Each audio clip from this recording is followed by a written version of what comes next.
A very good morning to all of you. अब voice आ रही है?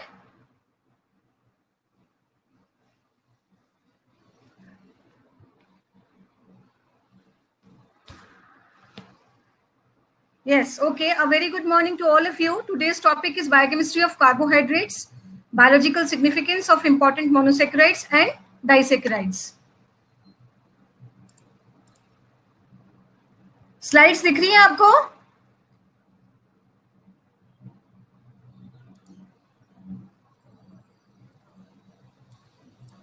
ओके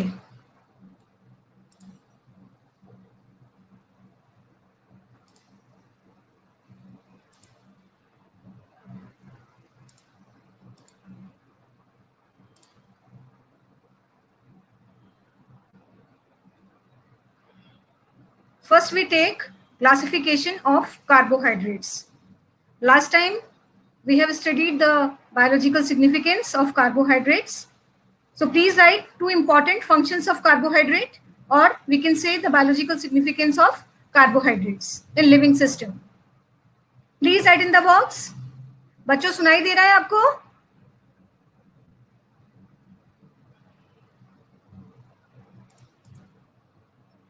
हाँ, लिखें क्या इसके दो बायोलॉजिकल सिग्निफिकेंस है जो आपको सबसे ज्यादा इंपॉर्टेंट लगती है. Right in the box, please write in the box. Yes, energy and metabolism.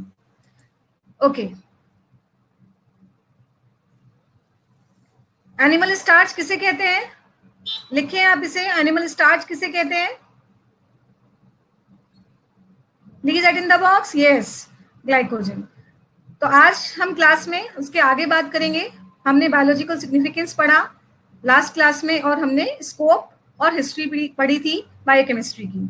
अब हम बात करते हैं बायोकेमिस्ट्री ऑफ कार्बोहाइड्रेट्स की, जिसमें सबसे पहले हम लेते हैं classification of carbohydrates. Based on the sugar units they contain, carbohydrates are classified into 4 groups: monosaccharides, disaccharides, oligosaccharides and polysaccharides. 4 class में हमने इसे क्लासिफाई किया है. पहला है मोनोसेक्राइड, दूसरा है डाइसेक्राइड, तीसरा है ओलिगोसेक्राइड और चौथा है पॉलीसेक्राइड. हम एक एक करके इन सब की बात करेंगे. अभी फिलहाल जान लें जो आज हमें क्लास में पढ़ना है वो है मोनोसेक्राइड एंड डाइसेक्राइड. ओलिगोसेक्राइड छोटा पॉलीमर होता है शुगर का.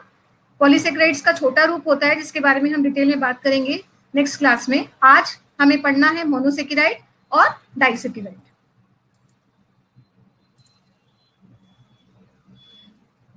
डू यू हियर मी? आप लोगों को मेरी आवाज सुनाई दे रही है?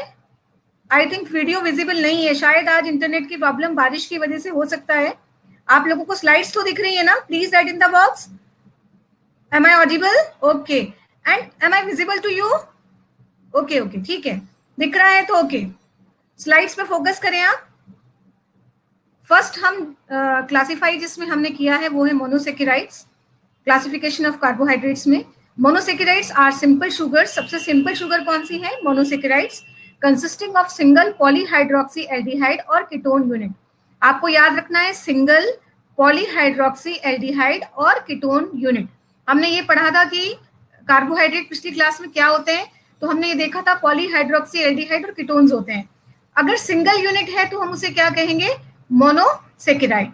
They cannot be hydrolyzed to yield simpler form of sugar. This is the most important line for your examination for MCQs and fill the blank.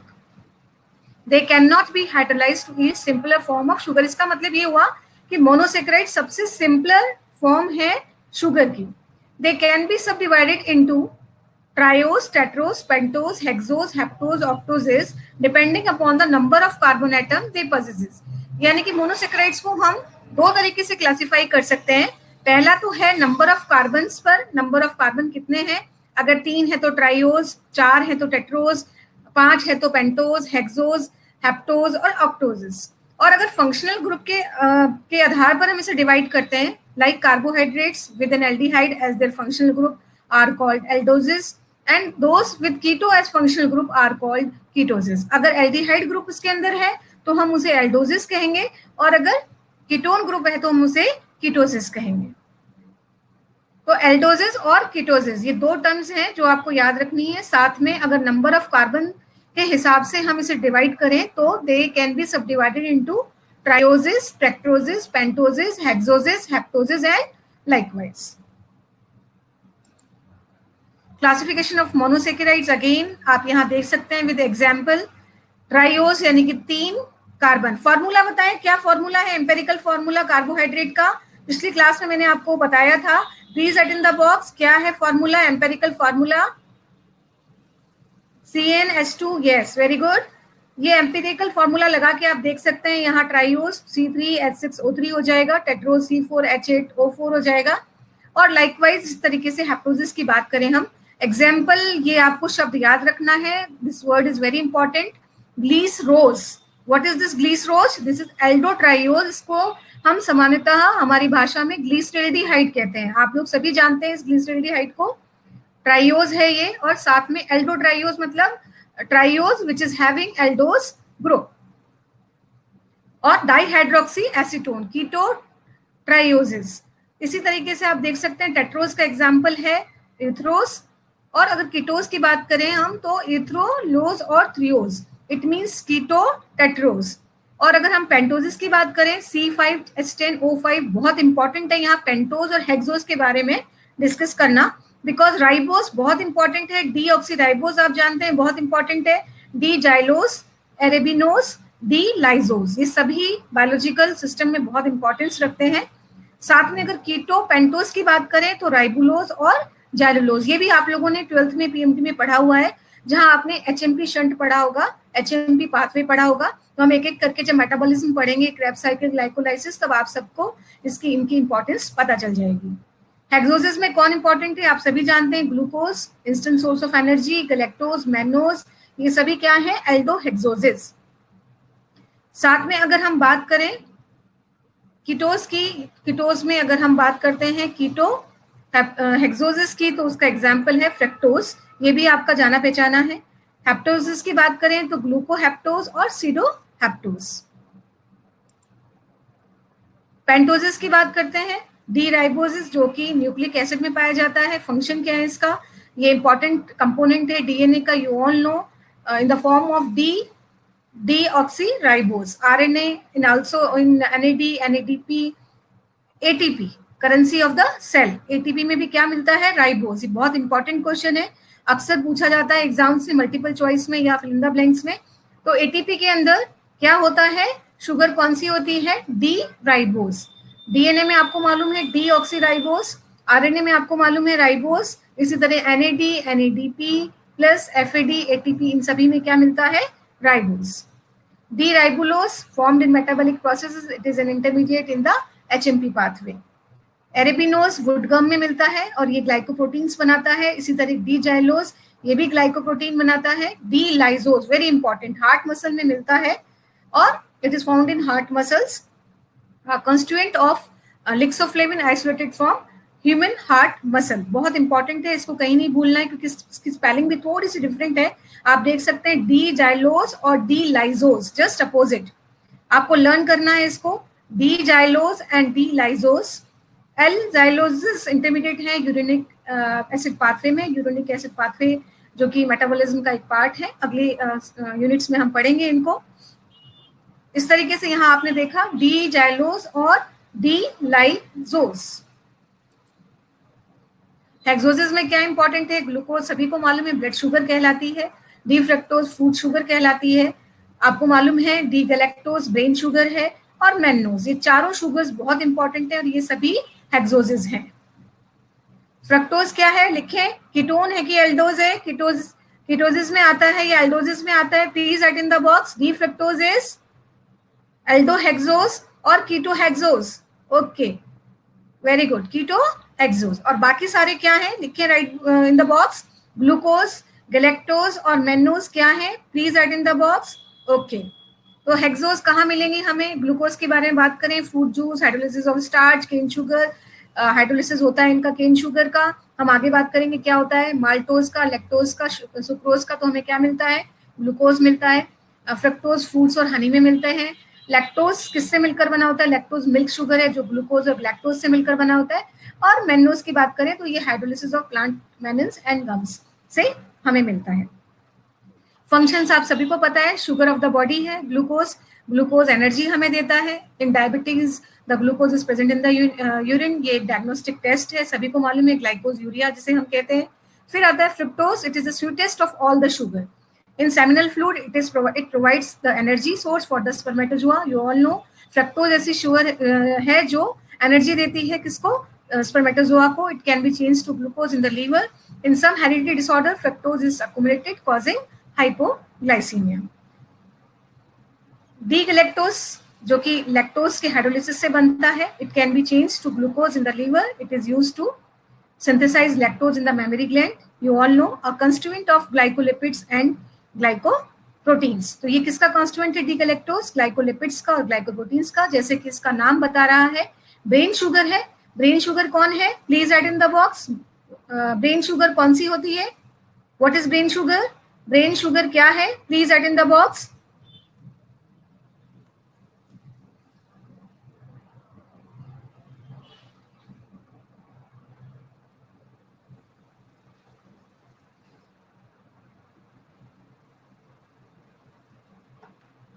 Galactose. Galactose is brain sugar. You all know.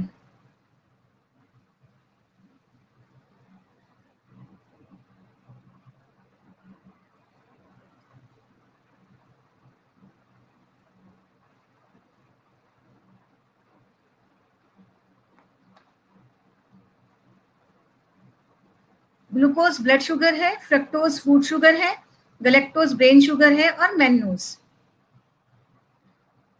Energy instant source कौन सा है, please add in the box. What is the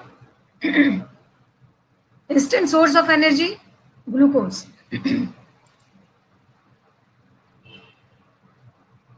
अब हम बात करते हैं वही detail में फंक्शन कौन कौन सी शुगर्स के क्या क्या फंक्शंस हैं, ये मैं आपको डिटेल में बता चुकी हूँ। Like triose, glyceraldehyde, dihydroxy acetone, tetrose, डीएथ्रोज।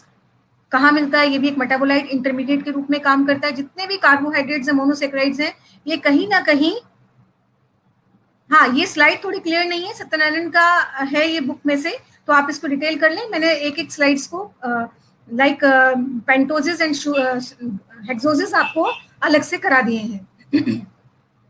तो इसको आप देख सकते हैं, हमने डिटेल में पढ़ लिया है। जैसे कि हमने पढ़ा पेंटोजिस, हेक्सोजिस, यही इंपॉर्टेंट है। और अगर आपको पूरे एक बार एक ही उसमें देखने हैं तो हम सत्यनारायण में से भी, बुक में से भी देख सकते हैं। देन पेंटोज हमने सारे सबके बारे में डिस्कस कर लिया है। राइबोज, डीऑक्सीराइबोज डीएनए में मिलता है, जाइलोज, लाइजोज, सबके बारे में हमने पढ़ लिया है। और डाइसेक्राइड के हम अलग से पढ़ेंगे, जिसमें सुक्रोज, लैक्टोज और माल्टोज है। ये उन्हीं का ही बायोलॉजिकल सिग्निफिकेंस है और वो कहाँ मिलते हैं उसके बारे में हम पढ़ेंगे, जो हमने प्रीवियस स्लाइड में पढ़ लिया है। आपने देखा अभी हेक्सोज के बारे में, आपने देखा पेंटोजिस के बारे में, और जो बचे हुए हैं वो कहीं ना कहीं मेटाबोलाइट्स या इंटरमीडिएट्स के रूप में काम में आते हैं। Is it clear to all of you, यहाँ तक समझ में आया? हमने अभी तक पढ़ा कि क्लासिफिकेशन क्या है कार्बोहाइड्रेट का, मीन्स अगर नंबर ऑफ कार्बन्स के हिसाब से हम देखें, मोनोसेक्राइड्स की बात कर रहे हैं, 4 तरीके के कार्बोहाइड्रेट क्लासिफिकेशन क्लासेस हैं, मोनोसेक्राइड, डाइसेक्राइड, ऑलिगोसेक्राइड्स एंड पॉलीसेक्राइड्स। हम पहले आज की क्लास में मोनोसेक्राइड और डाइसेक्राइड्स के बारे में चर्चा करेंगे। मोनोसेक्राइड्स को अगर हम नंबर ऑफ कार्बन के बारे में डिवाइड करें के बेसिस के ऊपर, तो triose, tetrose and likewise, and functional group के बारे में करें के आधार पे करें तो एल्डोजिस एंड कीटोजिस।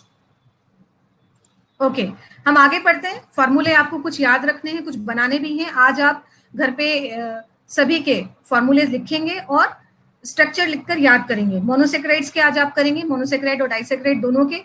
मोनोसेक्राइड्स तो कुछ हेक्सोजिस और पेंटोजिस जो इंपॉर्टेंट है, अगर आपको इनके आ गए तो आप ट्राइओजिस से लेके और हेक्सोजिस तक बना सकते हैं, और साथ में 3 या 4 डाइसेक्राइड्स के। तो हम सबसे पहले बात करते हैं ग्लिसरॉल्डिहाइड। क्या नाम है दूसरा ग्लिसरॉल्डिहाइड का, please write in the box. अभी थोड़ी देर पहले मैंने आपको बताया कि ग्लिसरॉल्डिहाइड का क्या नाम और हो सकता है। ग्लिसरॉल्डिहाइड जो कि एल्डोट्राइओज है, please write in the box. अभी हमने चर्चा की क्या नाम हो सकता है इसका, यस ग्लिसरॉल्डिहाइड का नाम क्या है, very good, glycerose. Sushila, Bhavna, yes very good, okay. Slides आराम से दिख रही हैं आपको, please write in the box. Vinayak, Vinayak, do you hear me? बेटा सुनाई दे रहा है आपको? ओके, स्लाइड दिख रही है? Am I audible clearly and visible? Okay, glyceraldehyde की बात करी हमने, जो एल्डोट्राइयोज है। आप यहाँ देखें स्ट्रक्चर 3 कार्बन है, इसको ध्यान से समझे बच्चों, C1, 2 और 3। जैसे मैंने कहा इसमें क्या है, एल्डिहाइड ग्रुप। एल्डिहाइड ग्रुप क्या होता है, please write in the box, aldehyde group क्या होता है? CHO, यस, आपने 12th में केमिस्ट्री में पढ़ा है। और कीटोन ग्रुप लिखे बच्चों, कीटोन ग्रुप क्या होता है? प्रियंका, मनीषा, मीना, आकांक्षा, बेटा सुनाई दे रहा है आपको, दिखाई दे रहा है? अशोक, ओके। तो कीटोन ग्रुप क्या है बच्चों? कीटोन ग्रुप है CO और एल्डिहाइड ग्रुप है CHO। तो आपको यहाँ दिख गया है ग्लिसरल्डिहाइड में एल्डिहाइड ग्रुप, इसलिए इसको क्या कहा हमने, 3 तो कार्बन है, 1 2 3, और एल्डिहाइड ग्रुप है, इसलिए इसका नाम क्या है, ग्लिसरल्डिहाइड। दूसरा हम देखते हैं डाईहाइड्रोक्सी एसीटोन। आप यहाँ देख सकते हैं इसको क्या कहा हमने, कीटोट्राइयोज। कीटोट्राइयोज में देखिए कीटोन फंक्शनल ग्रुप है CO, आपको दिख रहा है, please write in the box. इन दोनों की स्ट्रक्चर आपको समझ में आ गई, write in the box, yes और नो? ग्लिसरल्डिहाइड और डाईहाइड्रोक्सी एसीटोन की स्ट्रक्चर समझ में आ गई? ओके, एक में क्या है CHO और दूसरे में CO। अब आप बात करते हैं हम, ये तो थे ट्राइयोज, अब हम नीचे की तरफ चलते हैं और पेंटोज देखते हैं एक बार। एल्डो पेंटोज कौन सा है, राइबोज। अब देखिए CHO है ना, और 1 2 3 4 5, 1 2 3 4 5, 5 कार्बन। अभी हम इसको छोड़ रहे हैं, अब ग्लूकोज की बात करते हैं। ग्लूकोज में देखिए 6 कार्बन वाला एल्डोहेक्सोज CHO, और कीटोन में देखेंगे आप 1 2 कार्बन पे क्या है, CO। तो डी ग्लूकोज आपको समझ में आ गया, अभी डी छोड़ दें, एक बार याद रखें ग्लूकोज और फ्रक्टोज। तो ग्लूकोज क्या है, एल्डोहेक्सोज, और फ्रक्टोज क्या है, कीटोहेक्सोज। अब डीऑक्सीराइबोज चूंकि इंपॉर्टेंट है क्योंकि ये डीएनए का कॉन्स्टिट्यूएंट पार्ट है, इसलिए अभी हम यहाँ पे स्ट्रक्चर देख लेते हैं। किसकी स्ट्रक्चर, डीऑक्सी डी राइबोज। और ये ध्यान रखें कि दूसरे नंबर पर क्या नहीं होता है, इसमें ऑक्सीजन नहीं होता है, ये आप सभी जानते हैं। किस नंबर पे ऑक्सीजन नहीं होता है, please write in the box, deoxy ribose के अंदर किस नंबर पे नहीं होता है? ओके, आपको स्ट्रक्चर समझ में आ गई। CHO, यहाँ CH2, 1 2 3 4 5 कार्बन है, although it is Aldo sugar, but यहाँ पे एक ऑक्सीजन नहीं है, इसलिए हमने इसे डीऑक्सी 2 डीऑक्सी डी राइबोज कहा। इसका राइट नेम क्या है, 2 deoxy D ribose. You have to remember this name, 2 deoxy D ribose sugar. This is an aldopentose sugar. I think it is clear. Glyceraldehyde dihydroxyacetone and glucose fructose and this D-ribose and 2-deoxy D-ribose. Is it clear? Box में लिखें बच्चों, समझ में आ गया या दोबारा समझाना है? ओके, भविष्य, आप मुझे सुन पा रहे हैं? पूर्ति तिवारी, आप मुझे सुन पा रही हैं? पूर्ति, do you hear me? Purti, please write in the box. Ajay Kumar, Purti, Dilip Rathore, Dilip आप सुन पा रहे हैं मुझे? स्लाइड्स दिख रही हैं आपको? आज इंटरनेट की प्रॉब्लम हो सकती है क्योंकि बारिश हो रही है लगातार। ओके, आपको सभी को समझ में आ रहा है? अजय समझ में आया बेटा? Okay okay good. Dilip, Aditi right, लिखें कुछ बॉक्स में, अदिति प्लीज राइट। मीनू लिखें कुछ, आपको समझ में आया? आज थोड़ी इंटरनेट प्रॉब्लम हो सकता है बारिश की वजह से। ओके, स्लाइड्स दिख रही हैं आप लोगों को? ओके मीनू, ठीक है बेटो। अब देखिए आप, ग्लिसरल्डिहाइड डाइहाइड्रोक्सी एसीटोन हो गया, ग्लूकोज फ्रक्टोज हो गया। एक तो नंबर ऑफ कार्बन को आपको याद रखना है और दूसरा आपको याद रखना है फंक्शनल ग्रुप को, एल्डोज है कि कीटोज है।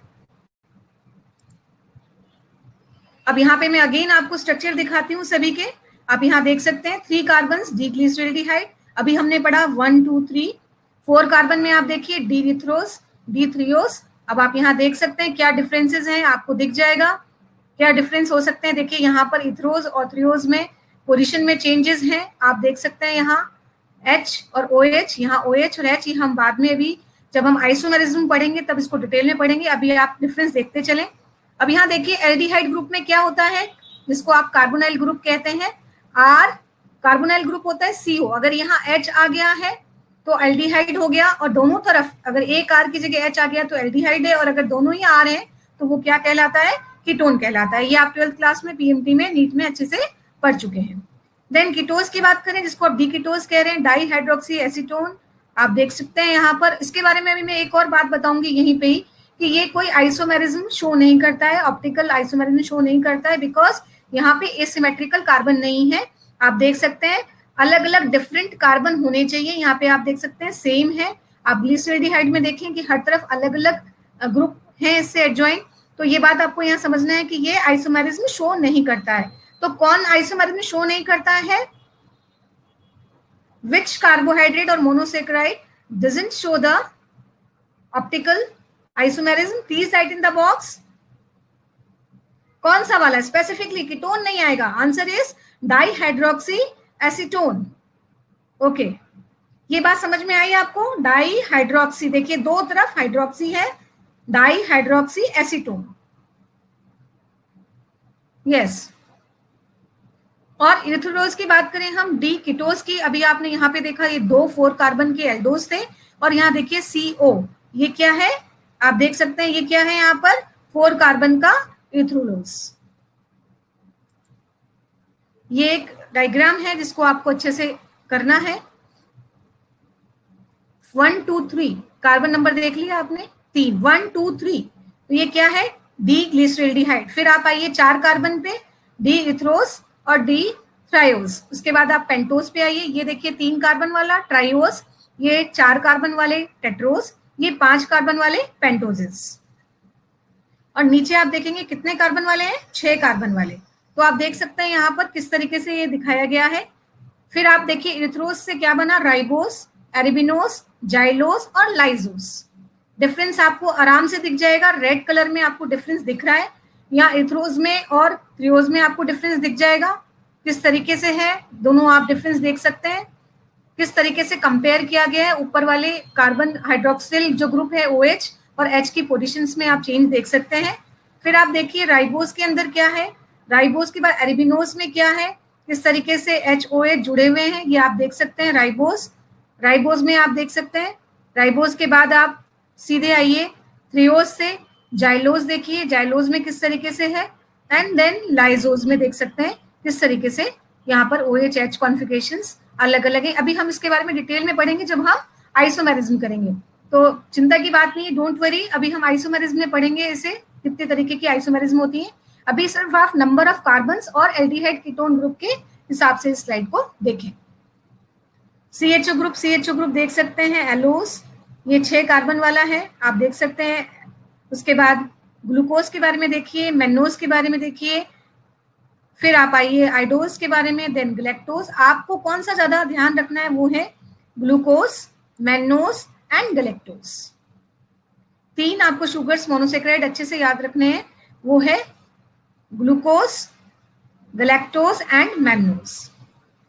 यहाँ आपने देखा राइबोज हम पढ़ते हैं, एरिबिनोज पढ़ते हैं, जाइलोज पढ़ते हैं, डी लाइजोज पढ़ेंगे हम, और इरिथ्रोज में आपको मालूम है इरिथ्रोज और ग्लिसरॉल्डिहाइड, आप ग्लिसरॉल्डिहाइड और डाईहाइड्रोक्सीएसीटोन दोनों ट्रायोजेस हैं, लेकिन यहाँ हमने शुरुआत की है ग्लिसरॉल्डिहाइड से, क्योंकि हम इसमें क्या दिखा रहे हैं, ओनली एल्डोजेस। तो एल्डोजेस कौन से हैं जो एल्डिहाइड वाले हैं, वो है ग्लिसरॉल्डिहाइड, इरिथ्रोज, राइबोस, फिर ग्लूकोज, मेनोज, गलेक्टोज एंड जितने भी यहाँ दिए हुए हैं एल्लोज, एल्ट्रोज, ये सभी हेक्सोजेस हैं।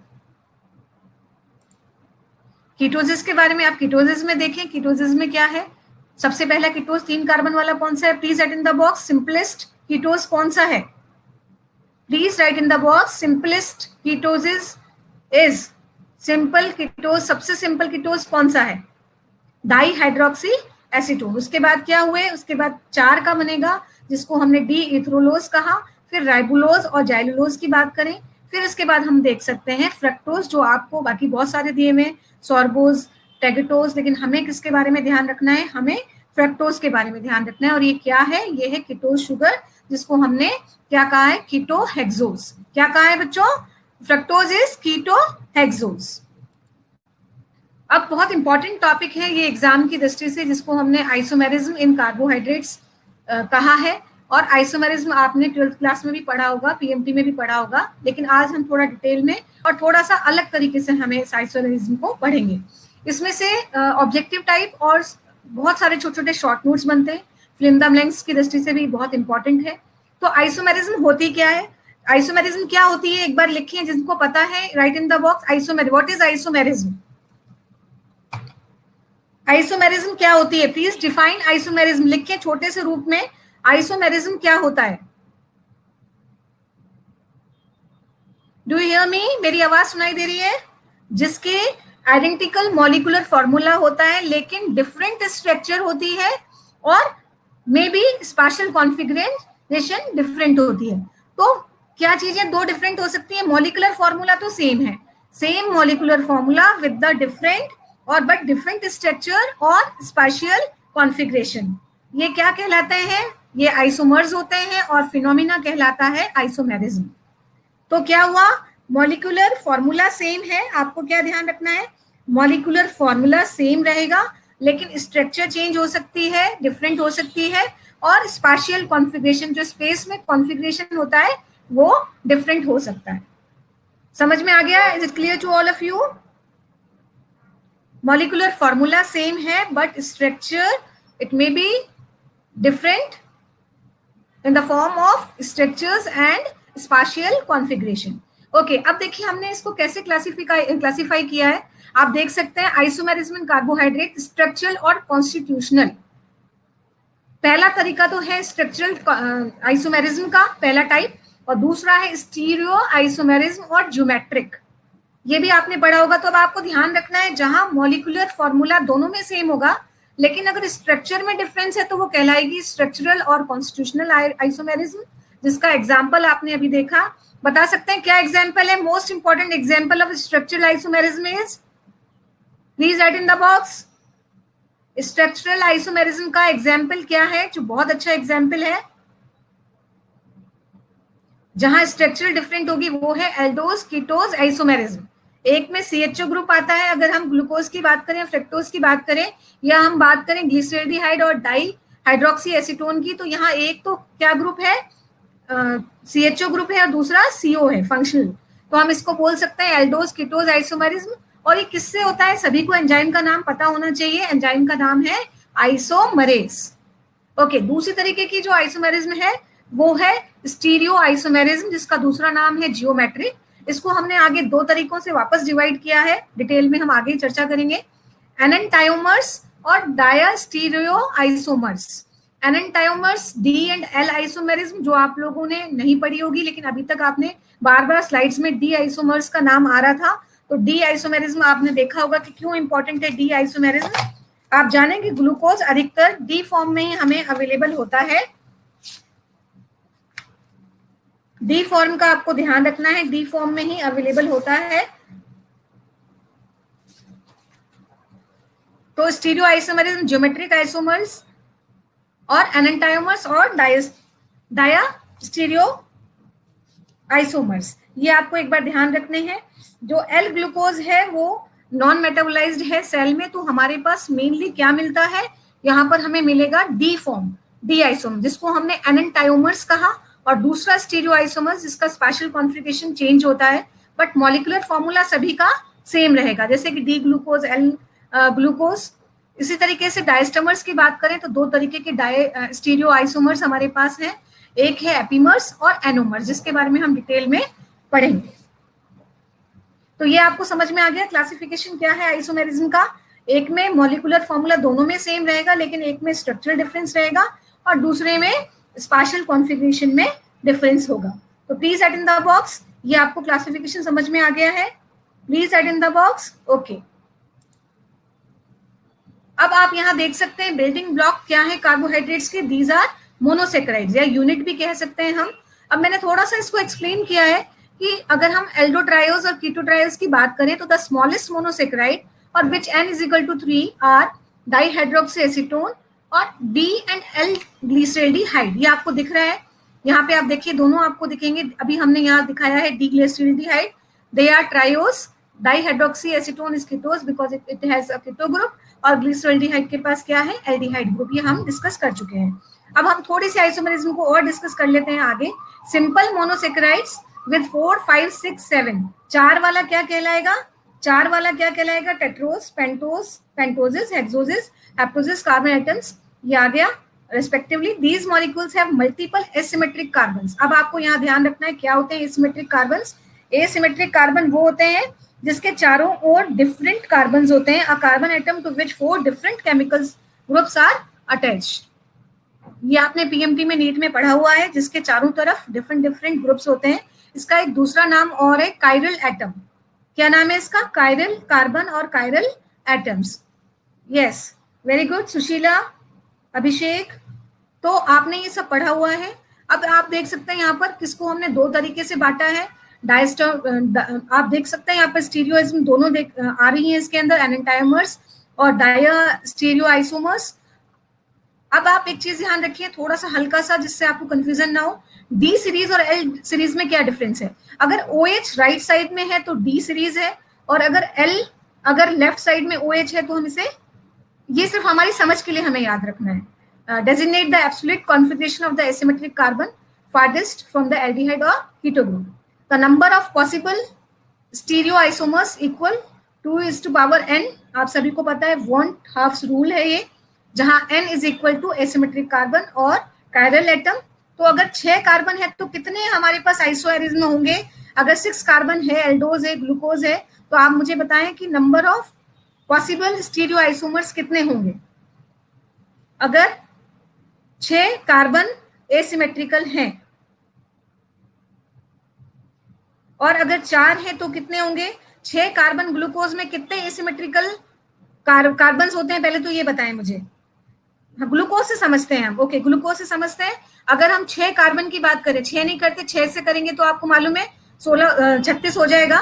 बट अगर हम बात करते हैं ग्लूकोज की, तो ग्लूकोज की अगर हम बात करेंगे, आपने ये डायग्राम देखा, ग्लूकोज मुझे देख के बताएं, आप ग्लूकोज देख के बताएं यहाँ पर कितने कार्बन जो है वो एसिमेट्रिकल है।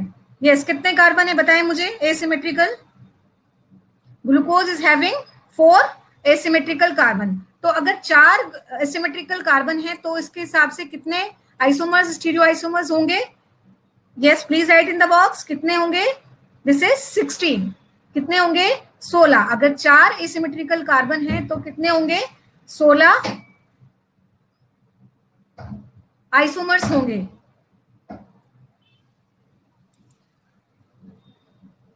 अब हम next, is it clear to all of you.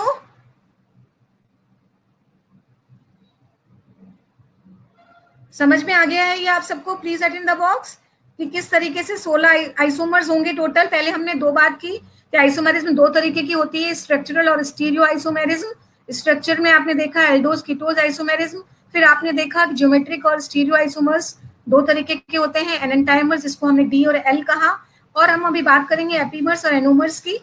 फिर हमने देखा कि किस तरीके से डी और एल को हम किस तरीके से करेंगे। अभी हमने सिर्फ एसिमेट्रिकल कार्बन, जिसको कायरल कार्बन भी कहा जाता है, डिफरेंट 4 ग्रुप्स होते हैं, और किस तरीके से ये 16 टोटल आइसोमर्स बनते हैं। ये स्लाइड बहुत इंपॉर्टेंट है, आपको अच्छे से देखनी है और याद करनी है। आइसोमर क्या है, have the same molecular formula but different structures. Okay, constitution of structure मैंने अभी समझाया आपको, आप यहाँ देख सकते हैं ग्लिसरॉल्डिहाइड और डाई हाइड्रोक्सी एसीटोन, ये ट्रायोस का एग्जाम्पल लिया है हमने, एक है एल्डिहाइड और एक है कीटोस। तो ये इसको हमने स्ट्रक्चरल आइसोमेरिज्म कहा। फिर हम बात करते हैं स्टीरियो आइसोमर्स की, atoms are connected in the same order but different in spatial configuration और अरेंजमेंट, जिसको हम स्पेस में अरेंजमेंट के नाम से जानते हैं। एनेंटाइमर्स क्या है, non super imposable mirror image होती है, ये ध्यान रखना है आपको, एस लाइन। और यहाँ पे डायस्टोमर्स के डायो, आपको याद रखना है क्या कि डायो स्टीरियो आइसोमर्स क्या है, isomers that are not mirror image, ये मिरर इमेज नहीं होंगे। Mirror image you all know क्या होता है। तो यहाँ एनेंटाइमर्स में आपको क्या याद रखना है, इसी का दूसरा नाम है D and L, D L isomerism. D L isomerism. देखिए डी ग्लिसरॉल्डिहाइड को देखिए और एल ग्लिसरॉल्डिहाइड को देखिए। अभी मैंने आपको जनरल बताया था कि अगर OH ग्रुप राइट साइड में है तो हम उसे क्या कहेंगे, डी, और अगर लेफ्ट साइड में है तो हम उसे क्या कहेंगे, एल। देखिए यहाँ पर हो रहा है, समझ में आया आपको? Please write in the box, D and L isomerism समझ में आया? ये आपको ऐसे नहीं समझ में आएगा, स्पेशल कॉन्फ़िगरेशन होता है, बट हम इसको यहाँ डायग्राम से सिंपलर फॉर्म में समझेंगे। आप यहाँ देख सकते हैं डायस्टीरियो आइसोमर्स को जो मिरर इमेज नहीं होते, यहाँ एग्जाम्पल दिए हुए हैं। अब हम इसमें देखेंगे 2-3 तरीके के हो गए। अगर हम बात करें एपीमर्स के, एनोमर्स की, तो ये सभी डायस्टोमर्स ही है एक तरीके से। आप किस तरीके से देखेंगे, देखिए यहाँ पर भी आपको देख सकते हैं ये मिरर इमेज नहीं है, फॉर्मूला सेम है, लेकिन कहीं ना कहीं ये मिरर इमेज नहीं होते हैं। आप डिफरेंस देख सकते हैं डायग्राम में। ये डेक्स्ट्रो और लीवो नहीं है बच्चों, ये स्मॉल डी और एल नहीं है, ये है capital D and capital L. D और एल स्मॉल की हम बात आगे करेंगे, अगली स्लाइड में करेंगे।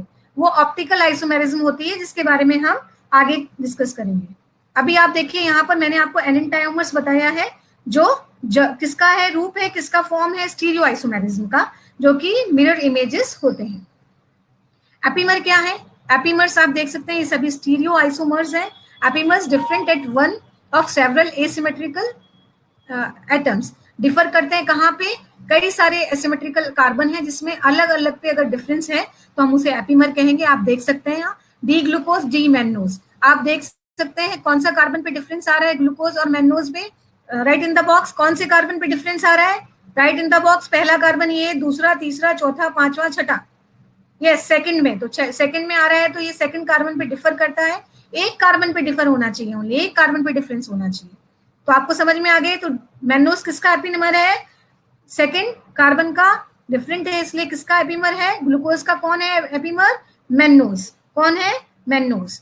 यहाँ देखेंगे एनोमर्स क्या है, ये तो है एपीमर, और यहाँ है एनोमर।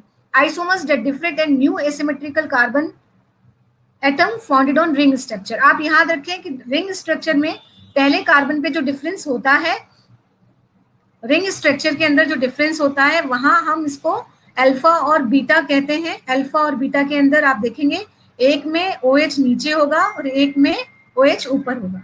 तो अल्फा को ध्यान रखने का तरीका है, OH नीचे है अल्फा में, और बीटा डी ग्लूकोज के अंदर अगर हम बात एनोमर की बात करें तो OH ऊपर है। Is it clear to all of you? आपको समझ में आया स्ट्रक्चरल आइसोमेरिज्म क्या है? फिर स्टीरियो में एनेंटोमर्स, उसके बाद एपीमर और anomers. Most of the hexoses of living organisms are D isomers. जैसे मैंने बोला कि आपको हेक्सोसिस जो मिलेंगी वो क्या मिलेंगी? आपको डी आइसोमर्स मिलेंगी, आपको डी रूप होगा इसका। ओके अब आप देखिए दो आपको प्रोजेक्शन में आपको बताऊंगी फिशर प्रोजेक्शन फार्मूला। इस ग्लिसरॉल्डिहाइड और एल डी ग्लिसरॉल्डिहाइड और एल ग्लिसरॉल्डिहाइड यानी कि एनेंटाइमर्स को आपको याद रखना है। ये स्ट्रक्चर अगर आपने याद रख ली तो आप सारी आइसोमेरिज्म आपको क्लियर हो जाएगी, अच्छे से क्लियर हो जाएगी। OH किधर है? यहाँ राइट साइड में है, यहाँ पे OH देख सकते हैं लेफ्ट साइड में है। फिर आप यहाँ देखिए पर्सपेक्टिव फार्मूला, ये एक फार्मूला होता है स्पेस के अंदर, आपको दिख जाएगा। यहाँ ग्लूकोज में आप देख सकते हैं क्या है, यहाँ पर ग्लूकोज में कौन से कार्बन में है। आपको क्या स्ट्रक्चर ध्यान रखनी है? ये है रेफरेंस मॉलिक्यूल। ग्लिसरॉल्डिहाइड को हमने क्या कहा है? Reference molecule. Please write in the box, glyceraldehyde को क्या कहा है? Reference molecule. जितनी भी आइसोमेरिज्म आगे हम डी और एल की देखेंगे तो उसके लिए रेफरेंस मॉलिक्यूल कौन है? Glyceraldehyde. Do you hear me बच्चों? आपको सुनाई दे रहा है? Please write in the box. Hariom, आपको समझ में आया? Reference molecule, yes. Virendra, Ashma, Ajay, Kavita समझ में आया आपको? तो अब आप देखिए यहाँ पर आपको क्लियर हो जाएगा, नीचे CH2OH, नीचे CH2OH। ये OH जो फॉर्मूला है उसको किस तरीके से डिफाइन किया है? डी ग्लूकोज और डी फ्रक्टोज। तो यहाँ पर आपको क्या देखना है? डी फॉर्म है दोनों की। तो मॉलिक्यूल क्या है आपके पास? जैसे कि OH किधर की साइड है, यहाँ पे आप देख सकते हैं OH किसकी साइड में है? OH सभी आप देख सकते हैं, ये वाले जो OH हैं जिस हिसाब से ग्लिसरॉल्डिहाइड है उस हिसाब से OH कहाँ जा रहा है? तो OH कहाँ जा रहा है? राइट साइड में जा रहा है इसका भी। यहाँ देखिए ये OH राइट साइड में जा रहा है, और फ्रक्टोज में भी देखेंगे तो ये राइट साइड में जा रहा है। यस समीर, समीर ने लिखा है मैम ये ग्लूकोज। अभी हम अल्फा और बीटा की बात नहीं कर रहे हैं, अभी आपको सिर्फ ध्यान रखना है, मैंने कहा जब अल्फा और बीटा कहाँ आएगा, जब हम साइक्लिक फॉर्म की बात करेंगे, उसको डिटेल में पढ़ेंगे। हम साइक्लिक फॉर्म को हम डिटेल में पढ़ेंगे। अभी आप इतना सा ध्यान रखें कि डी ग्लूकोज और डी फ्रक्टोज चाहे डी ग्लिसरेल्डिहाइड जो मैंने आपको दिखाया है, वहां OH ग्रुप की पोजीशन क्या है। समीर समझ में आया आपको? Right in the box Sameer. Okay, अभी हम बात करेंगे साइक्लिक की बाद में, अभी आप छोड़ दीजिए। अभी मैंने एक बार आपको दिखा दिया है कि किस तरीके से ये आइसोमेरिज्म होती है। देखिए यहाँ पे साइक्लिक फॉर्म है, इसको आप छोड़िए। साइक्लिक के बिना की हम बात करेंगे तो सिंपल डी और एल की बात करेंगे, जिसको हमने एनेंटाइमर किया है, जो मिरर इमेजेस होती हैं। Okay Sameer, now I think is it clear to you?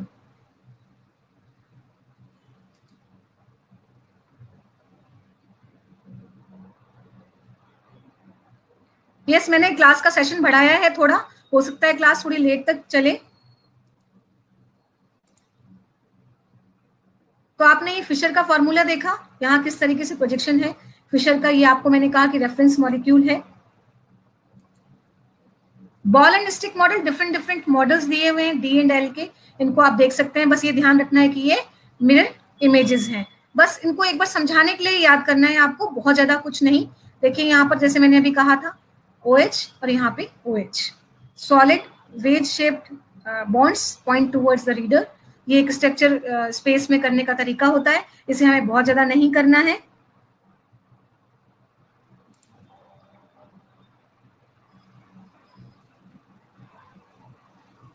Yes, alpha और बीटा जो है वो एनोमर्स ही हैं, अभी हम डिस्कस करेंगे नेक्स्ट स्लाइड में। अभी हम एपीमर पढ़ते हैं। देखिए एपीमर्स क्या है, मैंने अभी कहा था मेनोज कौन सा वाला है, क्लियर हुआ कि नहीं हुआ? एक कार्बन पे डिफरेंट होना चाहिए। देखिए पहला या दूसरे नंबर पे डिफरेंस है और यहाँ पे फोर्थ नंबर पे डिफरेंस है। तो ग्लूकोज के एपीमर एट C2 मेनोज, और अगर हम गलेक्टोज की बात करें तो ये क्या है, epimer at C4। D glucose and two of its epimer are shown as projection formula, आप यहाँ देख सकते हैं किस तरीके से शेडेड दिखाया हुआ है। तो आपको क्लियर हो गया एपीमर क्या होते हैं। एपीमर के एग्जांपल बताएं। D4 क्या है, कार्बोहाइड्रेट यानी कि ग्लूकोज का डी, अगर C4 एपीमर पूछा जाए तो कौन सा है, कार्बन 4 एपीमर ग्लूकोज का कौन सा है, right in the box? Galactose. और अगर कार्बन 2 की बात करें तो यस, 12:30 क्लास है आपकी, मैं कोशिश करूंगी जल्दी खत्म करने की। देखिए फॉर्मुलेशन अगर हम बात करें किस तरीके से, नेक्स्ट स्लाइड में दिखाया है, हेमी एसिटल और हेमिकेटल बनेंगे, या हम आगे बात करेंगे कि किस तरीके से साइकिल बनेगी। Okay good. अब देखिए आप एल्डिहाइड प्लस अल्कोहल क्या बनता है, आप सभी को मालूम है क्या बनता है, लिखिए एल्डिहाइड प्लस अल्कोहल क्या बनता है, please write in the box. आप यहाँ देख सकते हैं RCOR, हेमी एसिटल केटेल, आप यहाँ देख सकते हैं डिटेल इसकी, हेमी एसिटल और हेमिकेटल बनता है। यहाँ पर आप देखिए क्या क्या रिप्लेस होता जा रहा है, R1 था यहाँ OR2 हो गया, H कहाँ चला गया है, आप देख सकते हैं यहाँ पर पहला जुड़ा, इसको हमने अल्कोहल का, जैसे लाइक CH3OH यहाँ पर आ गया है, H जुड़ चुका है OH में अल्कोहल का। इस तरीके से ये एसिटल बनेगा और इस तरीके से अगर कीटोन ग्रुप है तो ये कीटेल बनेगा। ये आप सब लोग पढ़ चुके हैं 12th में PMT में, इसको ज्यादा मैं डिटेल डिस्कस नहीं कर रही हूँ, मैंने बहुत अच्छे से डायग्राम रिप्रेजेंट किए हैं यहाँ पर।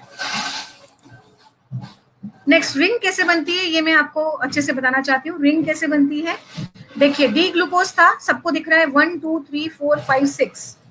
In aqueous solution, monosaccharides with 5 or more carbon atoms in the backbone occur in cyclic structure in which the carbonyl group has, यानी कि CO group has formed a covalent bond with the O of a hydroxyl group along with the chain। आप देख सकते हैं यहाँ C से H जुड़ा हुआ है। The 6-membered ring compounds are called pyranoses। क्या कहलाती है, pyranoses। These rings form due to a general reaction that occurs between alcohol aldehyde or ketones to form derivatives called hemiacetals and hemiketals। आपको मालूम है कि किस तरीके से रिंग बनती है, रिंग बनने में किसका महत्वपूर्ण रोल है, वो हेमिसिटल और हेमिकेटल्स का। जब अल्कोहल किससे रिएक्ट होते हैं, एल्डिहाइड और कीटोन से होते हैं। आप देख सकते हैं यहाँ पर किस तरीके से यहाँ पर रिंग बन रही है। यहाँ आप देखेंगे रिंग बनते हुए, मैंने जैसे कहा पायरेनोज कितने मेंबर्ड रिंग है, 6। पायरेनोज कितने मेंबर्ड रिंग है, आपको ध्यान रखना है, पायरेनोज कितने मेंबर्ड रिंग है, 6। टोटल काउंट करें पायरिनोज में कितने मेंबर है, कितने मेंबर है, 6, यस। अब हम बात करेंगे यहाँ अल्फा और बीटा की। अभी आप लोग पूछ रहे थे कि अल्फा और बीटा एनोमर्स होते हैं कि नहीं होते हैं, तो हम बात करेंगे। देखिए अभी मैंने थोड़ी देर पहले आपको कहा था, जब मैं आइसोमेरिज्म आपको ब्रॉडली बता रही थी कि OH अगर नीचे है तो क्या कहलाता है, अल्फा, और अगर OH ऊपर है तो क्या कहलाता है, बीटा। आप इस डायग्राम में अच्छे से देख सकते हैं, अल्फा डी ग्लूकोपाइरिनोज और beta D glucopyranose. Anomers are isomeric form and of monosaccharides that differ only in their configuration about the hemiacetal and hemiketal। ये आप अच्छे तरीके से देख सकते हैं। तो आप ये देख सकते हैं यहाँ पर C1 कार्बन पे जो डिफरेंस है वो आपको नजर आ रहा है, और डिफरेंस के साथ आप देख सकते हैं यहाँ अल्फा में OH नीचे है और बीटा में क्या है, OH ऊपर। सो आगे अगली स्लाइड में हम देखेंगे किस तरीके से दो फॉर्मूले डिफरेंट हैं। एक तो है फिशर कन्वेंशन जो अभी मैंने आपको थोड़ी देर पहले दिखाया था, और एक है हावर्थ स्ट्रक्चर फॉर्मूला। तो फिशर के अकॉर्डिंग तो आपने देखा कि अल्फा डी ग्लूकोपाइरिनोज और बीटा ग्लूकोपाइरिनोज में क्या होता है। इसके अंदर आप देख सकते हैं, अगर फिशर की बात करें तो हम ग्लिसरेल्डिहाइड में हमने थोड़ी देर पहले देखा था कि ग्लिसरेल्डिहाइड में फिशर फॉर्मूला के अंदर, प्रोजेक्शन के अंदर OH कौन सी साइड में है, राइट साइड में। अब हम आज बात करते हैं आइसोमेरिज्म में। The ring form of sugars drawn according to Fischer formula, ये आप यहाँ देख सकते हैं, सब राइट साइड में है। और अगर हावर्थ की बात करें तो आप देखिए द हैवी लाइन, ये जो नीचे की लाइन दी हुई है, other edge is projecting behind the plan of the screen, ये आप देख सकते हैं। इसके अंदर प्लेन में दिखता है, ये आपको ऐसे नहीं दिखेगा। Haworth structure formula alpha D glucopyranose. ये क्या है, अल्फा डी, जिसके अंदर मैंने अभी कहा था OH क्या दिखेगा, नीचे की तरफ दिखेगा। और यहाँ जब आप बात करते हैं फिशर फॉर्मूले की तो आपको OH राइट साइड दिखता है। Is it clear? फिशर अगर कन्वेंशन है, प्रोजेक्शन है, तो आपको कैसे दिखेगा, फिशर के अंदर तो OH राइट साइड में दिखेगा अगर डी फॉर्म है तो। यस, आप ये देख सकते हैं, the ring form of sugar drawn according to Fischer convention. According to Fischer convention each carbon atom must be viewed with both vertical bonds projecting behind the atom. आपको सिर्फ इतना सा ध्यान रखना है कि ये इस तरीके से दिखेगा हार्वर्ड फिशर के अंदर, और हार्वर्ड में किस तरीके से दिखेगा, हार्वर्ड में इस तरीके से अल्फा डी ग्लूकोपाइरिनोज दिखेगा जहां OH नीचे होता है। अब आप यहाँ देख सकते हैं the pyranose form of D glucose and the furanose form of D fructose are shown there as Haworth perspective formula. तो आप देख सकते हैं फ्यूरिनोज में कितने रिंग हुई, कितने कार्बन हुए फ्यूरिनोज में, आप बताएं मुझे। पायरन में आपने देखा 6 मेंबर थे ऑक्सीजन के समेत, 1 2 3 4 5 कार्बन थे। फ्यूरिन में बताएं 5 है, 5 में से 1 ऑक्सीजन है, तो कितने हो गए कार्बन, 4, 1 2 3 4। अब इस तरीके से आप देख सकते हैं ये फ्रक्टोज है और ये किसका है, ग्लूकोज का। अल्फा डी ग्लूकोपाइरिनोज रिंग है, पायरिनोज है, देख सकते हैं आप 6 कार्बन है, OH नीचे है, अल्फा है इसीलिए। बीटा में देखिए OH ऊपर है, ये पायरन रिंग है। इसी तरह फ्रक्टोज की बात करें तो सबसे पहले शर्त तो यही है कि 5 ही मेंबर होने चाहिए। 5 मेंबर्स में आप देख सकते हैं कि यहाँ पर अगर बीटा है तो अल्फा में तो नीचे होएगा, बीटा में OH ऊपर होगा, लेकिन मेंबर कितने होंगे, 5। आप देख सकते हैं 5 मेंबर है, यहाँ 6 मेंबर्स हैं। So is it clear to all of you?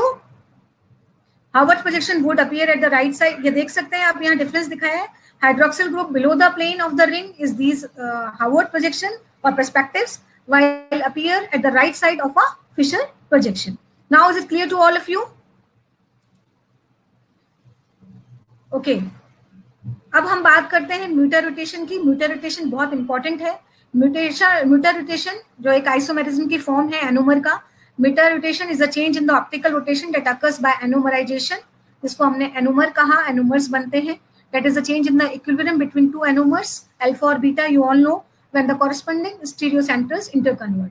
Cyclic sugars show mutar rotation as alpha and beta anomeric forms interconvert, आपस में change हो जाती हैं.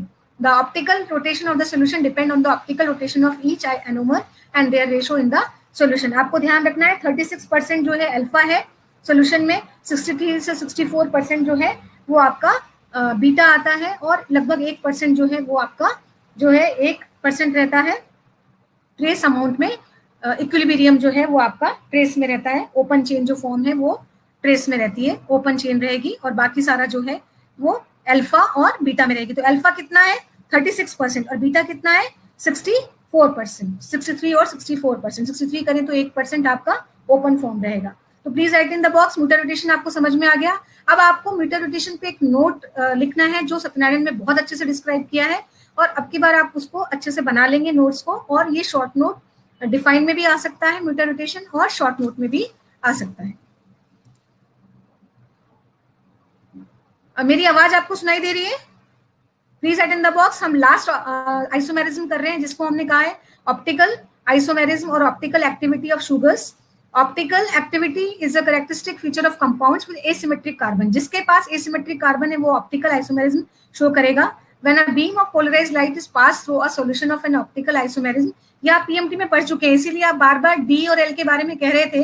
It will be rotated either to the right और left. अगर dextro है तो D और लीवो है तो एल या माइनस। डेक्स्ट्रो है तो डी प्लस और लीवो है तो L minus are use to compound that respectively rotate the plane of polarized light to right or to the left. Is it clear? Is it clear? Optical rotation आपको समझ में आ गया? Optical isomerism ये हम पढ़ते हैं, मेनली हम 12th में यही पढ़ते हैं, आगे का आपने नहीं पढ़ा हुआ, इसलिए आप थोड़ा सा कंफ्यूज हुए। ओके, एंड ऑप्टिकल आइसोमर में be designated as D plus. अब ऑप्टिकल जो डी एंड एल है वो मे बी वो प्लस और माइनस हो सकते हैं, और प्ले भी स्मॉल डी और स्मॉल एल हो सकते हैं।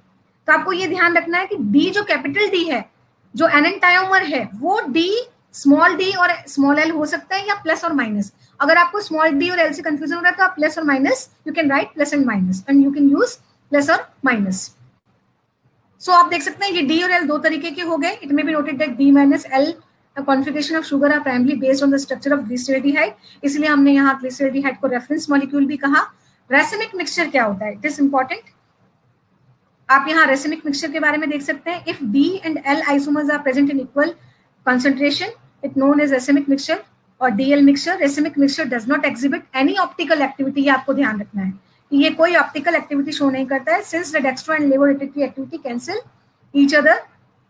और डेक्सट्रोज क्या है? जो डेक्सट्रोज मेडिकल में आप पढ़ते हैं वो कुछ नहीं है, वो ग्लूकोन जो आप पढ़ते हैं, dextrose is use for the glucose in solution. This is because of dextro rotatory. चूंकि ये डेक्स्ट्रा रोटेटरी है इसलिए इसको हमने क्या कहा है? डेक्सट्रोज कहा है।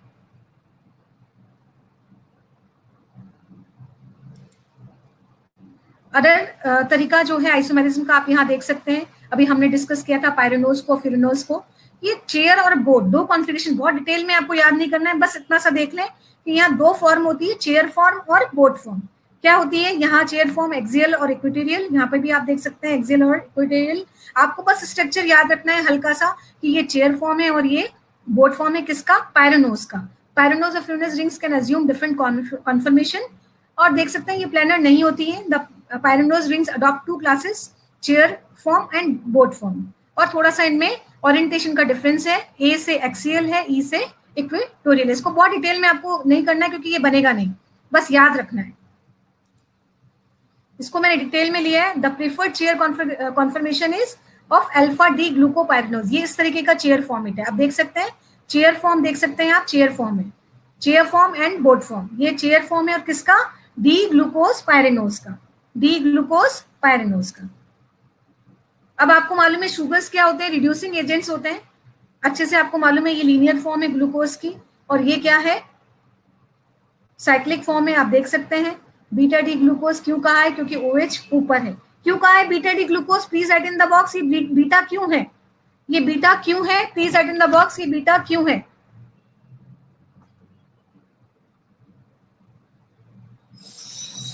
यस। अब ऑक्सीडेशन आपको क्या देखना है? आपको देखना है कि रिड्यूसिंग एजेंट क्या होता है? रिड्यूसिंग एजेंट इलेक्ट्रॉन डोनर होते हैं और ऑक्सीडाइजिंग एजेंट इलेक्ट्रॉन एक्सेप्टर होते हैं। Yes, good. अब आप देखिए क्यों ये रिड्यूसिंग शुगर है? शुगर्स आर रिड्यूसिंग एजेंट्स क्यों कहलाते हैं? बिकॉज रिड्यूसिंग एजेंट्स क्या करते हैं? इलेक्ट्रॉन डोनेट करते हैं, आप सभी को पता है। Oxidation of the anomeric carbon, anomeric carbon means पहला कार्बन, फर्स्ट जो कार्बन है of glucose under alkaline solution. ध्यान रखें ये किस तरीके से होता है? The reaction between copper +2 is complex yielding a mixture of products.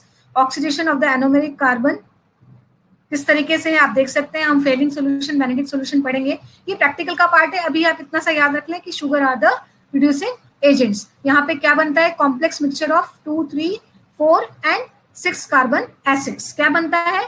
Glucose का जब ऑक्सीडेशन होगा तो क्या बनेगा? एसिड्स बनेंगे। अभी हम बाद में इसको डिस्कस करेंगे डिटेल के अंदर। यहाँ मैंने डिस्क्रिप्शन लिखा है, तो ये क्या है आपको समझना है, रिड्यूसिंग एजेंट्स। तो शुगर्स आर रिड्यूसिंग एजेंट्स। एक नया एग्जाम्पल है कि मोनोसेक्राइड्स रिड्यूसिंग एजेंट्स क्यों होते हैं। क्यों होते हैं? क्योंकि अल्कलाइन पीएच पे, और आप देख सकते हैं क्योंकि ये बनाते क्या हैं, ये एनेडियोल बनाते हैं। एनेडियोल, दो OH, एनएडियोल मतलब डायोल का मतलब क्या होता है, please write in the box what is diol. Diol means 2OL, di 2OH, 2 hydroxy group, आप देख सकते हैं 2OH, ओके। और इनके पास स्ट्रॉन्ग रिड्यूसिंग प्रॉपर्टी होती है। इसको हमने कहा है टॉट्रोमेराइजेशन और इनोलाइजेशन। क्या कहा है हमने इसको, टॉट्रोमेराइजेशन और इनोलाइजेशन। जब हम देखते हैं कि दो OH बन रहे हैं, आप यहाँ डायग्राम में देख सकते हैं 1 2 2, और ये पूरी रिएक्शन क्या कहलाती है, वो है इनोलाइजेशन और टॉट्रोमेराइजेशन। ये आता है कई बार एग्जाम में बच्चों की डेफिनेशन, जब दो बनते हैं एल्कलाइल की वजह से दो OH वाले बन जाता है। In mild alkaline solution carbohydrates containing a free sugar group will tautomerize to form enediol. क्या बना देते हैं, एनाडियोल। तब क्या क्या कहलाती है रिएक्शन, टॉटोमराइजेशन और इनोलाइजेशन। यहाँ देख सकते हैं आप क्या बना, यहाँ पे आप देख सकते हैं 2OH बन गया है, इसको हमने इंटरमीडिएट है ये, और बाद में जाके ये फ्रक्टोज में कन्वर्ट होता है। लेकिन जो डबल ग्रुप होता है हम उसको क्या कहते हैं, डबल OH वाले को हम बोलते हैं 1 2 एनाडायोल फॉर्म, और इंटरमीडिएटली होता है ये। अब हम बात करते हैं डाइसेक्राइड्स की। Disaccharides are sugar composed of 2 monosaccharides unit joint by glycosidic linkage. तो आप यहाँ एक बॉन्ड को ध्यान रखिए, मैंने आपसे जिक्र किया था पिछली क्लास में, कहा था कि हर कोई एक मोनो यूनिट से बना हुआ है, मोनोमर से बना हुआ है। जैसे कि हमने प्रोटीन की बात की तो कहा था अमीनो एसिड है, DNA की बात की थी, राइबोस की बात की थी हमने, राइबोन्यूक्लियोटाइड्स, RNA। तो इस तरीके से जब हम बात करते हैं पॉलीसेक्राइड्स की, तो पॉलीसेक्राइड मोनोसेक्राइड का बना होता है। इसी तरीके से डाइसेक्राइड 2 यूनिट वाला, जिसको हमने 2 यूनिट मोनोसेक्राइड कहा, composed of 2 monosaccharide unit joint by glycosidic linkage. Bond का नाम क्या है, glycosidic linkage. You have to learn और you have to remember this word, glycosidic linkage. Disaccharide is 2 molecule of the same और different monosaccharides when hydrolyzed. तो जब hydrolysis करेंगे हम, तो ये 2 डिफरेंट और 2 सेम जो जिससे भी बना होगा वो हमें सामने नजर आएंगे। जैसे सुक्रोज, और इसके एग्जाम्पल्स कौन से हैं, सुक्रोज, लैक्टोज और माल्टोज। माल्टोज किससे बना होता है, 2 ग्लूकोज से बना होता है। लैक्टोज ग्लूकोज और गैलेक्टोज से बना होता है। और सुक्रोज आप सभी जानते हैं किससे बना होता है, please write in the box. Sucrose किससे बना होता है, ग्लूकोज प्लस, सुक्रोज किससे बना होता है, please write in the box, glucose plus fructose. The most common disaccharide produced by mammals are maltose, isomaltose, or lactose. Maltose, isomaltose, digestion of starch are generated during digestion of starch in the gut. Then lactose, जिसको आपने milk sugar कहा है, synthesized by the mammalian gland, an important component of milk. Common table sugar, this is sucrose. ये important ध्यान रखनी है, 2 तरीके से हम इसको बांट सकते हैं, reducing disaccharides और non reducing। अगर रिड्यूसिंग है विद फ्री एल्डिहाइड और keto group like maltose and lactose, और अगर नॉन रिड्यूसिंग है तो नो फ्री एल्डिहाइड और कीटो ग्रुप। अगर फ्री एल्डिहाइड और कीटो ग्रुप है तो हम इसको बोलेंगे रिड्यूसिंग डाइसेक्राइड, और अगर फ्री नहीं है तो हम इसे बोलेंगे नॉन रिड्यूसिंग डाइसेक्राइड्स। और एग्जाम्पल है सुक्रोज और ट्रेहेलोज, ये इंसेक्ट में मिलती है शुगर, ट्रेहेलोज, सुक्रोज एंड ट्रेहेलोज। माल्टोज और लैक्टोज किसके एग्जाम्पल है, रिड्यूसिंग डाइसेक्राइड्स के। तो नॉन रिड्यूसिंग शुगर कौन सी है, डाइसेक्राइड कौन सा है, please write in the box. अब मैं आपको चारों बताऊंगी, माल्टोज के बारे में बताऊंगी। माल्टोज कौन सा है,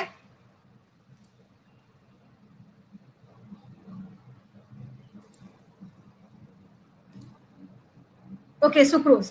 अब आप देख सकते हैं डाइसेक्राइड, सबसे हम बात कर रहे हैं माल्टोज की। तो माल्टोज कैसे बना है, 2 ग्लूकोज से, अल्फा डी ग्लूकोज और बीटा डी ग्लूकोज।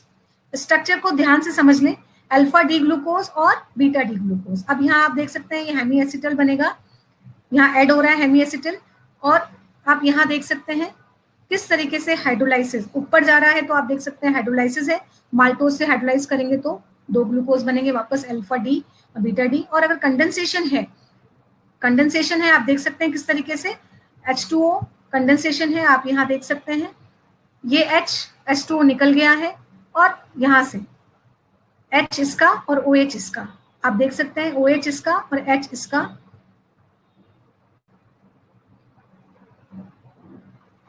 क्लियर है आपको, यहां से ये जुड़ गया है, और जिस माल्टोस जो बनेगा डाइसेक्राइड उसका नाम क्या है, अल्फा डी अल्फा, अल्फा क्यों है? क्योंकि यहाँ अल्फा OH नीचे है, यहाँ बीटा में OH ऊपर है। अल्फा डी ग्लूको पायरेनोसिल 1,4 को आपको ध्यान रखना है, ये ग्लाइकोसाइडिक बॉन्ड है डी ग्लूको पायरेनोज, चूंकि पायरेनोज रिंग है, 5 आप देख सकते हैं 6 मेंबर की 5 कार्बन है, जिसमें 1,4 क्यों कहा? 1 देखिए 1 पहला कार्बन ये है और 4 ये है, तो ये क्या बॉन्ड क्या हो गया? 1 to 4। तो मुझे बताएं आपको माल्टोज की स्ट्रक्चर समझ में आई कि नहीं आई? अल्फा डी ग्लूकोज और बीटा डी ग्लूकोज ने मिलकर क्या बना दिया? माल्टोज। आप H2O निकल चुका है, आप देख सकते हैं 1 अल्फा से 1 और बीटा से 4 पे एक OH और H निकला है और ये क्या बन गया है? Maltose sugar. नेक्स्ट हम बात करें सुक्रोज की, तो सुक्रोज आप देख सकते हैं सुक्रोज किस तरीके से बनेगा। माल्टोज आपने देखा भी, मैंने कहा 1,4, ये आप डायग्राम से समझ गए होंगे। लैक्टोज में आप देखिए, लैक्टोज में बीटा डी गलेक्टोपायरेनोज, यानी कि कौन कौन सी शुगर है? मैंने जैसे कहा आपको गलेक्टोज है, और गलेक्टोज में क्या डिफरेंस होता है आपको मालूम है? कौन सा एपीमर है, किस तरीके से स्ट्रक्चर बनेगा? 4th कार्बन पे क्या होगा? आप देख सकते हैं यहाँ पर एक ग्लूकोज है और एक गलेक्टोज है, तो यहाँ पर बीटा है और यहाँ पे अल्फा है, तो इस तरीके से लैक्टोज बनेगा। गलेक्टो बीटा डी गलेक्टो पायरेनोसाइल 1,4, 1 और 4 अल्फा डी ग्लूको पायरेनोज, तो ये लैक्टोज बनेगा। माल्टोज में आपको बता चुकी हूँ। और सुक्रोज की बात करते हैं। सुक्रोज में क्या है? मैंने कहा एक में ग्लूकोज होगा और एक में फ्रक्टोज होगा। तो ग्लूकोज कौन सा है? आप देख सकते हैं ग्लूकोज अल्फा डी ग्लूको पायरेनोसाइल, यानी कि अल्फा है, आप देख सकते हैं OH नीचे है। और यहाँ पे अगर हम बात करेंगे किसकी किसकी बात कर रहे हैं हम यहाँ? Beta D fructofuranoside. तो हम यहाँ पे क्या देख रहे हैं? यहाँ पर क्या आ रहा है? फ्रक्टोज है, बीटा डी, और इसमें आप देखिए कितने कार्बन है, मुझे राइट लिखे यहाँ पर कितने कार्बन आ गए? यहाँ पर 1 कार्बन हो गया, यहाँ 2 हो गया, यहाँ 3 हो गया, यहाँ 5 हो गया, टोटल कितने हो गए? 5। तो यहाँ पे क्या है? फ्रक्टोज। फ्रक्टोज की बात कर रहे हैं हम, और फ्रक्टोज में ये क्या है? बीटा, और अल्फा किसमें था? ग्लूकोज में। और यहाँ पे आप देख सकते हैं OH जो है वो बीटा फॉर्म में है। तो सुक्रोज किस तरीके से बनेगा? अल्फा बीटा, हमने बॉन्ड का नाम क्या रखा है? Alpha 1 to beta, alpha 1 to beta. और यहाँ क्योंकि फ्री एल्डिहाइड ग्रुप नहीं है, जैसे मैंने पहले कहा, इसलिए सुक्रोज क्या है? Non reducing sugar.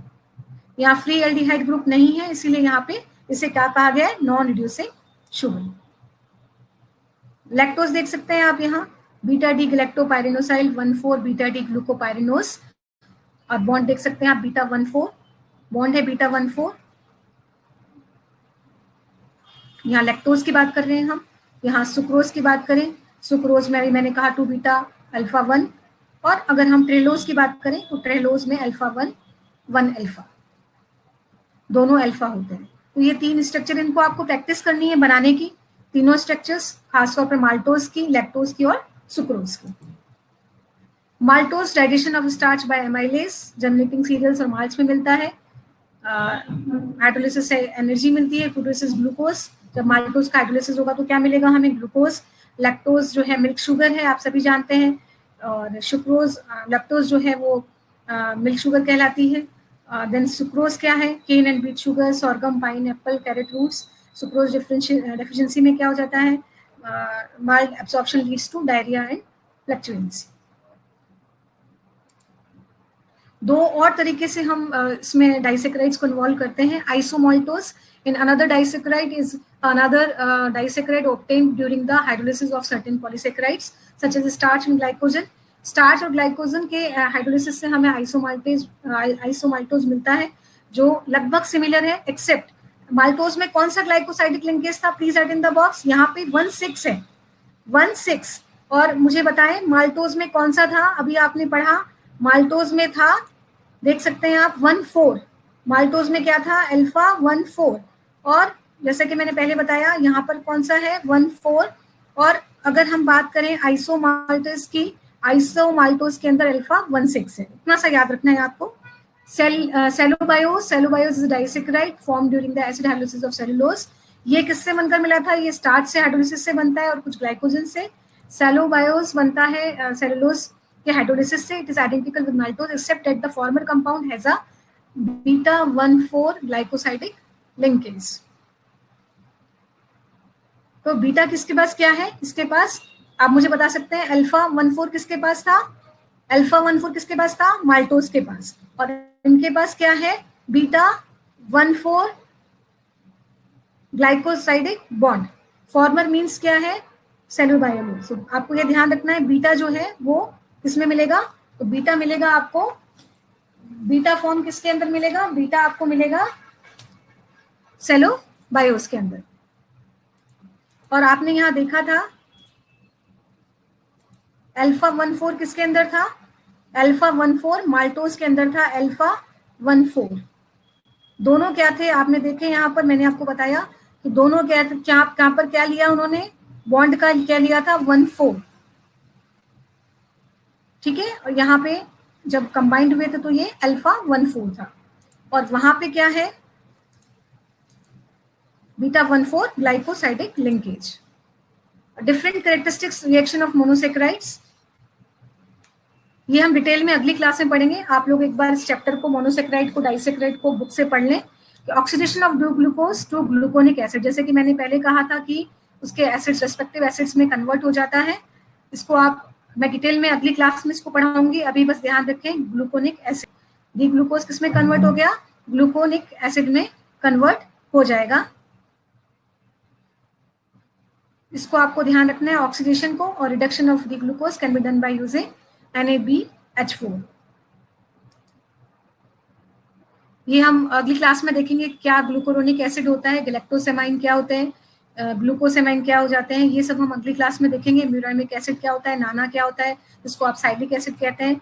ये स्ट्रक्चर्स हैं जो अलग अलग तरीके से बनती है, जिनको डेरिवेटिव्स ऑफ मोनोसेक्राइड्स कहा जाता है। ये हम डिटेल में अगली क्लास में पढ़ेंगे। यहाँ पे ग्लूको आप देख सकते हैं, ग्लूकोसामाइन। देन नेक्स्ट जो आपने इंपॉर्टेंट पढ़ा हुआ है वो है म्यूरामिक एसिड, साइक्लिक एसिड, और डिफरेंट डिफरेंट तरीके के अमीनो शुगर्स, डीऑक्सी शुगर्स, जैसे कि मैंने अभी कहा deoxyribose and another deoxy sugars. Then glucuronates क्या होते हैं, साइक्लिक एसिड क्या होता है, जिसको हम नाना कहते हैं। ये हम अगली क्लास में पढ़ेंगे। ओके, आज आपको स्ट्रक्चर्स लर्न करनी है, खासतौर पे ग्लूकोज की, फ्रक्टोज की, देन डाइसेक्राइड्स में माल्टोज, लैक्टोज, सुक्रोज, ग्लिसरॉल्डिहाइड, डाइहाइड्रोक्सीएसीटोन, और साथ में आपको पूरा पढ़ना है म्यूटारोटेशन, रेसिमराइजेशन, इनके शॉर्ट नोट बनाने हैं। तो मैं एक बार जल्दी से आपको रिवाइज करा देती हूँ। क्लासिफिकेशन हमने शुरुआत की थी मोनोसेक्राइड, डाइसेक्राइड, ओलिगोसेक्राइड, पॉलीसेक्राइड से। मोनोसेक्राइड्स में हमने एल्डोज और जिज और कीटोजिस पढ़े, ट्राइओज नंबर ऑफ कार्बन के आधार पे पढ़े, ट्राइओज, टेट्रोज, पेंटोज आदि। फिर हम लोगों ने देखा किस तरीके से आइसोमेरिज्म होती है, constitutional, stereo isomerism, enantiomers, then epimers, anomers. आपने देखा फिशर प्रोजेक्शन क्या है, हावर्थ क्या है। एपीमर में आप देख सकते हैं एक कार्बन पे पोजीशन चेंज होंगी OH की, एंड अगर 2 पे है तो मैनोज होगा ग्लूकोज का, और 4 पे है तो गलैक्टोज होगा। एनोमर की बात करें तो 1 कार्बन पे चेंजेस होते हैं, अल्फा और बीटा। अल्फा है तो नीचे होगा OH, और बीटा है तो ऊपर होगा। म्यूटारोटेशन इंटरकन्वर्जन है अल्फा और बीटा का। देन ऑप्टिकल आइसोमेरिज्म देखिए, स्मॉल d प्लस और लिवो माइनस, मीन्स अगर रोटेट करता है राइट के अंदर प्लेन को तो प्लस है या डेक्स्ट्रो है, और अगर लेफ्ट को करता है तो लिवो और माइनस है। रेसिमिक मिक्सचर में दोनों का कॉम्बिनेशन है इक्वल कंसंट्रेशन में, और ये एग्जिबिट नहीं करेगा ऑप्टिकल एक्टिविटी को। फिर शुगर रिड्यूसिंग एजेंट्स होते हैं, एनाडियोल्स बनाते हैं। डाइसेक्राइड आपने देखे 2 मोनोसेक्राइड्स के बने होते हैं। रिड्यूसिंग में माल्टोज और लैक्टोज, नॉन रिड्यूसिंग में सुक्रोज और ट्रेहलोज। माल्टोज किस तरीके से बनता है, अगर रिड्यूसिंग है तो फ्री एल्डिहाइड कीटो ग्रुप होगा, नॉन रिड्यूसिंग है तो नहीं होगा। Then maltose, lactose and sucrose. Isomaltose में अल्फा 16 होता है, सेलुलोबायोस में बीटा 14 ग्लाइकोसाइडिक लिंकेज होता है। फिर हम डिफरेंट टाइप के स्ट्रक्चर्स देखें और डेरिवेटिव्स ऑफ कार्बोहाइड्रेट्स और मोनोसेक्राइड्स देखें, जो हम डिटेल में अगली क्लास में पढ़ेंगे। इस तरीके से आज हमने मोनोसेक्राइड्स एंड डाइसेक्राइड्स को स्टडी किया। So thank you very much for listening me. Thank you so much.